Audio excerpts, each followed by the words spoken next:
You'll never get worse by practicing, but there are so many things that can slow your progress and mean that you don't get better at this instrument. In today's video, I'm going to show you the top 5 practice mistakes we all make that will kill your progress. Let's get to it. First and foremost, you've got to have a plan. Going into your practice session not knowing what you're going to do on that day is a surefire way to waste your own time.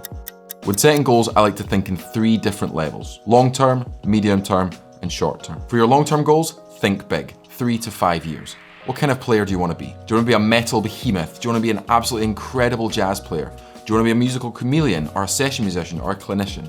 Whatever your goals are, write them down and make them real. Medium-term goals to me are 3 to 6 months. So I like to pick the biggest weak spot in my drumming and focus on that. Once you've picked 1 or 2 areas to focus on, now is the time to research. Go and find books, exercises, lessons, courses, whatever it is, go and get all that data together and collect it before you start your practice journey. And now you've planned all your goals and you've got all the books and lesson materials that you need, now it's time for your short-term goals, which is your daily practice. That is what you practice every single day and what you write down in your practice diary, which is a hell of a smooth segue into my second point, keeping a practice diary. The biggest change to my drumming honestly happened when I started keeping track of what I was going to do in my practice. Now my practice diary acts as a kind of list, a to-do list for my drumming on that particular day. I can look at the time I've got and I can divide that time into equal parts, focusing on different areas. By writing it down beforehand, I make sure that I don't overload my practice at the start with lots of technical stuff or just spend all my time noodling and playing around. That way I have a nice balance and it's almost like a nice drumming balanced diet, which means I'm going to get better in all the areas that I need to. The practice diary also acts as a great reminder of what you've just done in your last practice session. That means you won't go over old tempos, old exercises, or even entire chapters of books that you've already covered and you've already mastered. When I'm writing down tempos, I like to write in 3 different tempos, starting with my starting tempo and then 5 beat-a-minute jumps up there. As I'm working and I work through that exercise in that day, whatever tempo I get to, I circle. That becomes my new starting tempo for the next day and I can see myself progress over the weeks and months.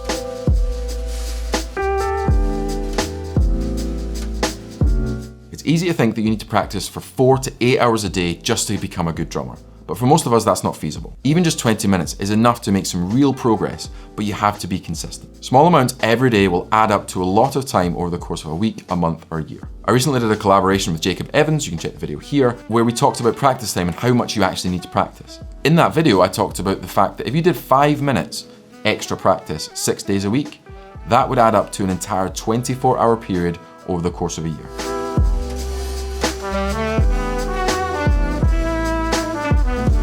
Practice should be mentally draining. Concentrating, critiquing, and analysing for that length of time is going to tax your brain and it might cause you to pass out. So take a break. Take time away from the kit, go and do something else, try and recognise that point at which you lose focus and walk away. Now I split my practice ideas into 2 different categories, exercise and creative. For any exercise, and that could be rudiments, that could be hand builders, bass drum builders, I do them for a maximum of 5 minutes each. Now in the course of one day, I might do, for example, 3 different singles exercises. That'll give me a total of 15 minutes. But because at the end of each 5-minute exercise, I change what I'm doing, my brain gets a reset and it can refocus. For any creative practice, that could be working on grooves or fills, concepts, or working through a book, I kind of max out about 20 minutes. Now this all comes from research and experimentation. Over the course of time, I've worked out that this is what I like to do and this is what works for me. But you should do the same. Try and find techniques and ideas and time limits that work for you to help you make the most progress in your practice time. If I ever hear someone say that they practice for 8 to 12 hours a day, I call bullshit, man! If I hear that, I can guarantee that a vast majority of that time, that person will have been playing and not practicing. And that is the final and possibly biggest practice mistake I see a lot of drummers make. I made it myself. You spend time playing, messing around and noodling, and you call that practice. As Jojo Mayer said famously, practice what you can't play. If you sound good when practicing, you aren't getting any better.